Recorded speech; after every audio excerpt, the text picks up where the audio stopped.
Brian McCarthy coming at you. How's it going? Hello, hello, hello.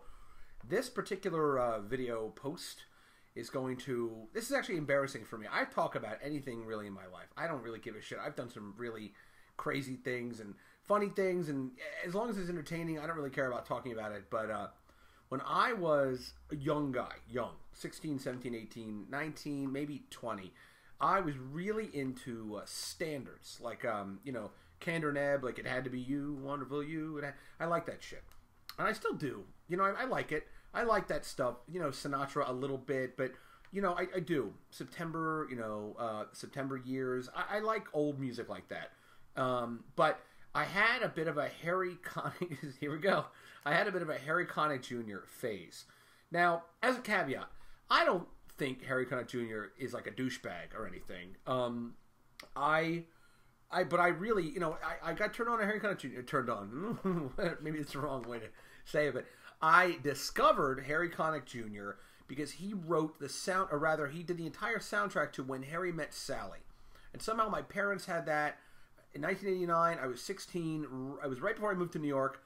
And I just fell in love with that soundtrack. I really liked the standards. I liked the guy's voice. So I sort of went through his early, you know, career and the music he made. And at that point, he was only maybe 23, maybe 24 at the time. So he didn't have a whole lot on the books. He's a bit of a child prodigy. He's from New Orleans.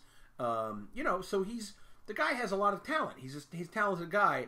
But this is all about what I think has got to be the world's worst song lyric, or the corniest song lyric. You hear this song lyric and you just want to stab yourself in the neck with a fork. I mean, it's kind of funny. Basically, you should go check this out. The name of the album, I only know this because I just looked it up. I did a little show prep. Like, this is even a show, but I did some prep. And it's Harry Connick Jr. The name of the album is We Are in Love. Came out in 1990. Okay, so I was 17, so that's my excuse. And I played this I even played the fucking cassette, I think, again and again and again, and I knew all the words to every single... But on this album, he did a lot of original material. And one of the songs that he wrote was We Are in Love. Or rather, A Recipe for Love. Sorry. The name of the album is We Are in Love, and the name of the song was Recipe for Love. And the lyric that just sticks... It's like, clean my ear, it's nice. The lyric that just sticks in my head like aluminum foil is, he goes, basically the whole song, Recipe for Love, he's talking about how do you make love, and you can't make love. Hey baby, love is you and me. You can't make love. Love is me. And so, and anyway, the lyric is this, which I just it's even hard to say. He goes, I didn't get it from my grandma's book upon a shelf. He's talking about the Recipe for Love, right? He goes, and this is the part that this is the worst. He goes, I didn't get it from some magical and culinary elf.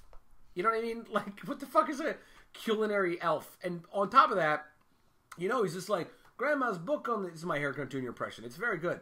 You know, he's like, Grandma's book on the shelf. What rhymes with shelf? Melf, Delf, Clelf, Elf. I didn't get my grandma's book upon a shelf. Do-do-do-do. I'm just me playing the piano. Do-do-do-do-do-do. Oh, yeah. I didn't get it from some magical and wonderful elf. No, culinary elf. So the lyric is, I didn't get it from my grandma's book upon a shelf.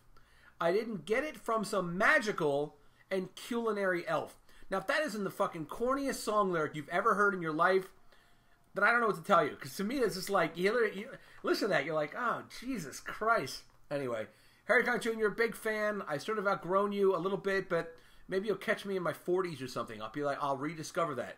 And I'll be like, that was just, I'll have gone through rehab maybe, and I'll have a new liver, and I'll love all your early shit again. So keep fighting the fight. This is Brian McCarthy. Goodbye.